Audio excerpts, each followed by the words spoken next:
अखिल भूमंडलीय सर्व शिरोमणि मुनि समाज के संस्थापक आदि मुनीश्वर योगेश्वर सदगुरुदेव शिव मुनि महाराज की जय। उपस्थित मुनि वृंद, साधु सज्जन वृंद, संत वृंद, साधक वृंद, आध्यात्म ज्ञान के जिज्ञासुओं और प्रेमियों, सभी श्रोता वृंद, आप सभी को मेरा कोटिशः नमन, सप्रेम जय जीव। तो आध्यात्मिक चर्चा चल रही है और हम लोग सदगुरुदेव शिव मुनि महाराज रचित ग्रंथ आत्मबल, मनोबल और इच्छा शक्ति के अंतर्गत आज अध्याय 8 पर चर्चा करेंगे, है ना। शीर्षक दिए हैं सदगुरुदेव अमृत तत्व, है ना। तो अमृत तत्व पर चर्चा होगी।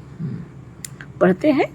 लोग कहते हैं कि जैसे सूर्य ठीक समय पर उदय हो जाता है और उदय होकर फिर ठीक समय पर अस्त हो जाता है, उसी तरह से प्रत्येक मनुष्य नियत समय पर मर जाएगा, क्योंकि अज्ञात शक्ति के कार्यों पर मनुष्य आत्मा का वश नहीं है। सदगुरुदेव शिव मुनि महाराज की जय, है ना। सदगुरुदेव अमृत तत्व के विषय में हम लोग को समझा रहे हैं।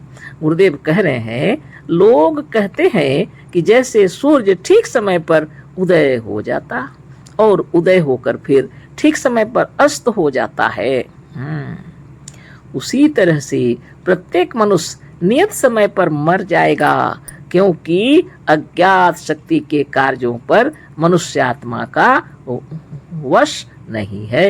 ये लोग कहते हैं, हमारे सदगुरुदेव नहीं कह रहे हैं, है ना। अब वो बता रहे हैं गुरुदेव हम लोगों को, आगे लिख रहे हैं, यह सत्य नहीं है। संसार का प्रत्येक अणु जो जड़ है, चाहे वह छोटा हो या बड़ा हो, परमाणु हो या एक भूगोल और ब्रह्मांड हो, सूर्य हो या कोई ग्रह हो, जड़ होने के कारण उसकी गति नियमित और नित्य होगी, क्योंकि जड़ के भीतर उसकी अपनी कोई इच्छा नहीं है। यह एक घड़ी की तरह जब तक चलेगा नियम से चला करेगा। बहुत बड़ी बात है। जो कुछ बोल रहे हैं लोग कि मर जाएगा, यह नियत है और अज्ञात शक्ति पर मनुष्यात्मा का वश नहीं है, यह सत्य नहीं है, गुरुदेव कह रहे हैं। संसार का प्रत्येक अणु चाहे जैसा भी है, छोटा है बड़ा है, भूगोल ही क्यों ना हो, ब्रह्मांड ही क्यों ना हो, सूर्य हो या कोई भी ग्रह हो, वह सब जड़ है, गुरुदेव बतला रहे हैं।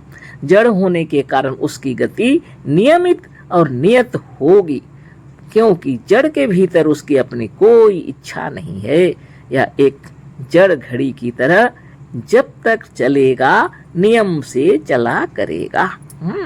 बारंबार हम लोग को समझाते रहे हैं ना, ताकि हम लोग के मनोमस्तिष्क के अंदर में ये वृत्तियां उत्पन्न हो जाए कि वास्तव में हम अमर हैं, है ना, और हमारी इच्छा से हमारी मृत्यु होगी, है ना।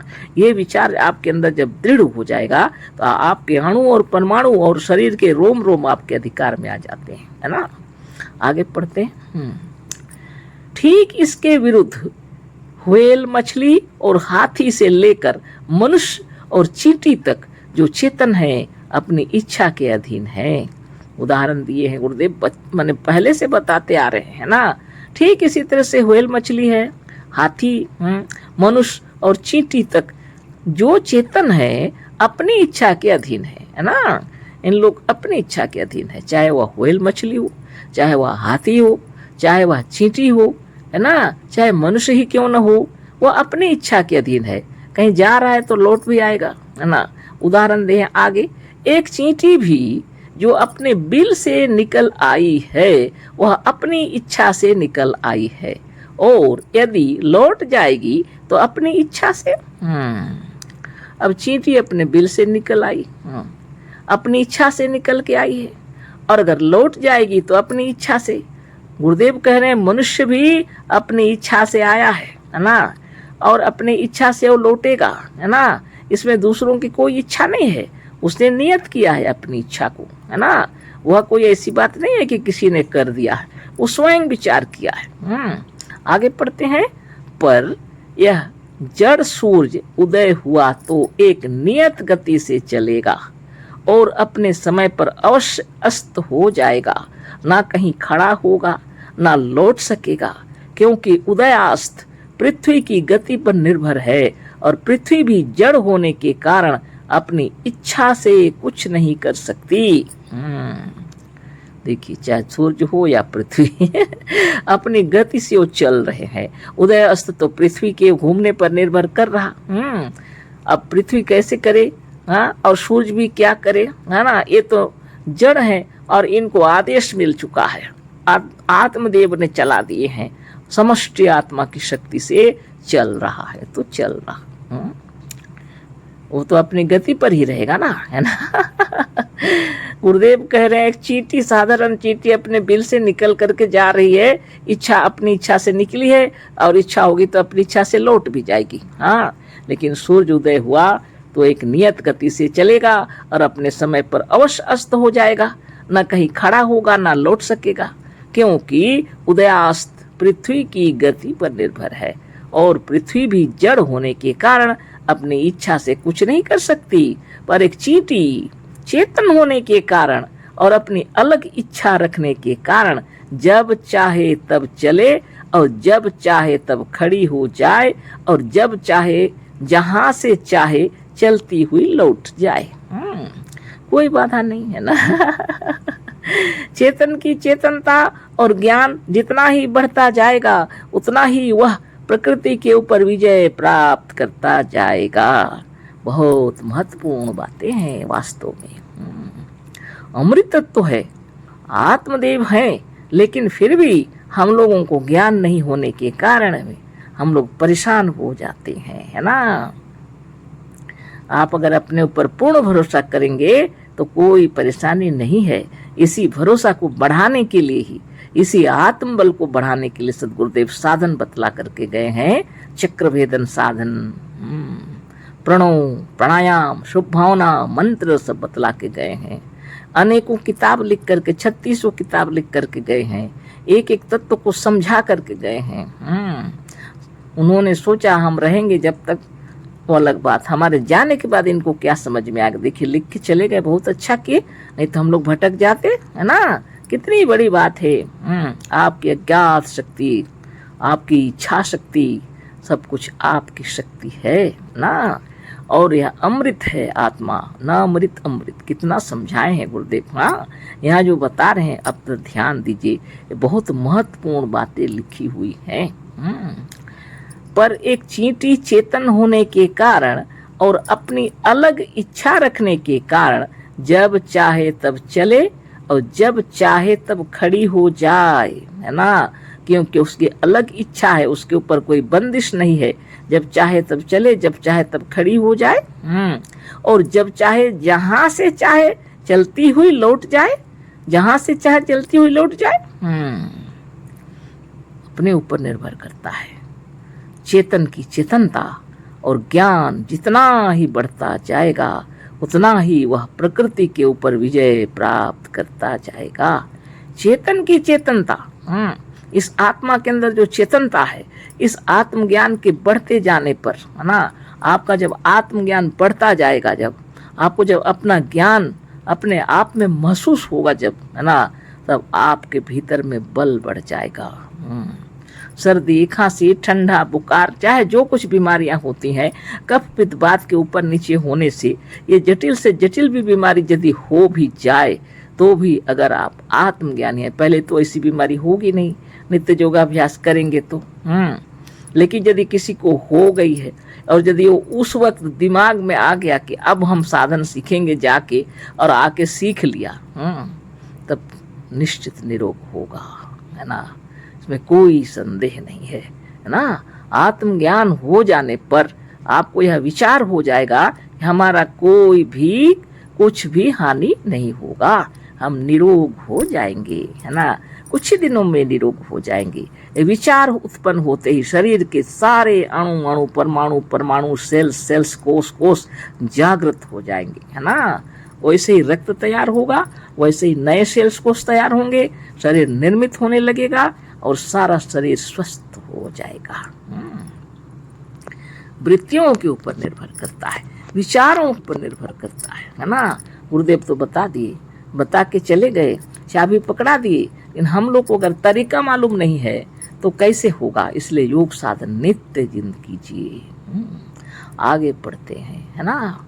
इसी प्रकृति पर विजय प्राप्त करने का मतलब है अपने प्रकृति के ऊपर विजय प्राप्त करने का मतलब है कि आप जड़ नहीं, आप चेतन है। केवल इतना ही जान लीजिए और आपके शरीर के अंदर में आप विराज रहे, इसलिए शरीर चलता फिरता उठता बैठता है। तो आपकी इच्छा होगी तो ये बीमारी खत्म हो जाएगी। वही बीमारी नहीं है, निरोग निर्मल निरामय हो जाएगा आपका शरीर।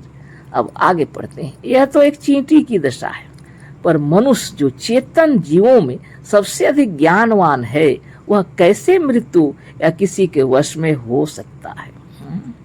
बहुत बड़ी बात है कि नहीं। एक तो एक छोटी सी चींटी की बात है, ये मनुष्य जो चेतनों में, जितने चेतन जीवों में सबसे अधिक ज्ञानवान है, वह कैसे मृत्यु या किसी के वश में हो सकता है। नौकर और मजदूर भी मालिक के हट जाने पर काम छोड़कर बातें करने लगते हैं, पर एक जड़ घड़ी मालिक के चले जाने पर भी चलती रहती है। बहुत बड़ी बात है, सोच लीजिए। चेतन और जड़ में कितना अंतर है। सदगुरु बता रहे हैं। नौकर और मजदूर भी मालिक के हट जाने पर काम छोड़कर बातें करने लगते हैं। चाहे नौकर हो या मजदूर हो, मालिक यदि हट गए तो फुर्सत में थोड़ा बात करने लगते हैं। पर एक जड़ घड़ी मालिक के चले जाने पर भी चलती रहती है। जड़ घड़ी तो चलती रहेगी, उसको किसी से बात करना है, ना खड़ा होना है, ना सुस्ताना है, कुछ नहीं, है ना। लेकिन चेतन यदि कोई है तो मालिक के जाने के बाद थोड़ा गहरी सांस लेगा, चाहे आराम, चाहे थोड़ा वो अपने मित्रों के साथ वहाँ काम करने वालों से थोड़ा बात भी कर सकता है ना। चेतन है इसलिए, है ना। बहुत बड़ी बात, इसको समझने की कोशिश करना होगा आपको, हमको सभी को, है ना। तो जितना समझ जाएंगे उतना आगे बढ़ जाएंगे, है ना। बात यह है कि चेतन होने के कारण, है ना, मजदूरों में अपनी इच्छा है और घड़ी में अपनी इच्छा नहीं है। क्योंकि चेतन है इसलिए मजदूरों में अपनी इच्छा है। घड़ी में कोई इच्छा नहीं है ना।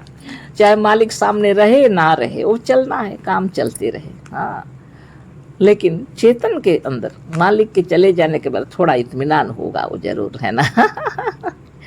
जब चींटी के समान साधारण चेतन अपनी इच्छा के अधीन है, तो मनुष्यों में भी एक आत्मज्ञानी मुनि, जिसने साधन और ज्ञान द्वारा अपने आत्मबल, इच्छा शक्ति और मनोबल को खूब बढ़ा लिया है, वह मृत्यु के वश में नहीं हो सकता। बहुत बड़ी बात है ना। एक साधारण सा चींटी है, वो साधारण चेतन है, फिर भी वह चलता फिरता है, आता जाता है जैसी मर्जी। मनुष्य तो सर्वश्रेष्ठ है, और उसमें से फिर जो मुनि है, आत्मज्ञानी मुनि है, और जिसने नित्य साधन किया, जो नित्य साधन करके अपने आत्मबल, मनोबल और इच्छा शक्ति खूब बढ़ा लिए हैं, वह मृत्यु के वश में नहीं हो सकता, है ना। मुनि समाज के नियमों के अनुसार चलकर हर एक मुनि अमर हो जाएगा, और वह तब तक नहीं मर सकता जब तक कि वह स्वयं मरने की इच्छा ना करे।